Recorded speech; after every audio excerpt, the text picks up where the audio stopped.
the 24th of November, something magical happened.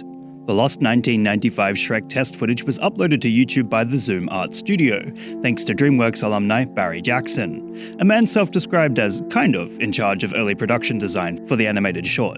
And it is short, clocking in at only 39 seconds, with the proto-Shrek encountering a dangling thief and dancing to James Brown's I Feel Good. It's certainly uncanny watching an early design for one of animation's most beloved characters, as it comes off as quite a bit uglier in tone to the friendlier modern Shrek. In an interview uploaded to Zoom Art Studio, Barry says his work was based on the book by William Steig, and you can clearly see the resemblance between the animated and hand-drawn characters. Apparently, DreamWorks was imagining a dark, edgy, and low-budget movie, and Barry worked with comic book artist Mike Plug to come up with how early Shrek was portrayed. I think he drew the initial sketch that was approved.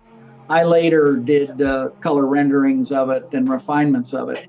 It's really cool to see high-definition concept art of what does indeed look like a darker medieval setting, and there was certainly a ton of heart and soul put into this initial imagining. Of course, as we now know, it differs vastly to the sensitive and layered character who would come to the big screen in 2001, but it is fascinating to see such an early style. Unfortunately, the original version was deemed too creepy for small children, and once the execs realized this, Barry and a ton of other animators lost their jobs. They animated it with the late Chris Farley in mind, who famously recorded many of his lines, being the first choice for voicing the titular character, but tragically passed before production ended.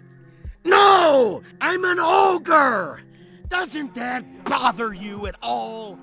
Then, Mike Myers was brought onto the project, and after dubbing the entire film in his regular voice, decided a Scottish accent would sound better, and did it all over again. Thankfully, this bold creative decision paid off because Shrek is extremely iconic, having spearheaded 4 films and 2 standalone Puss in Boots spin-offs, including the excellent The Last Wish.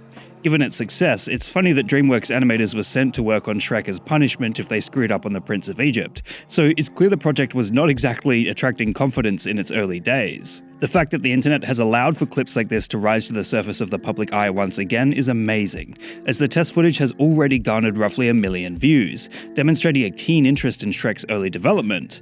This is extremely important when it comes to archiving film history, and whilst the internet has many shortcomings, at least it can in some way preserve what really matters. See you next time on Lessons in Internet Culture.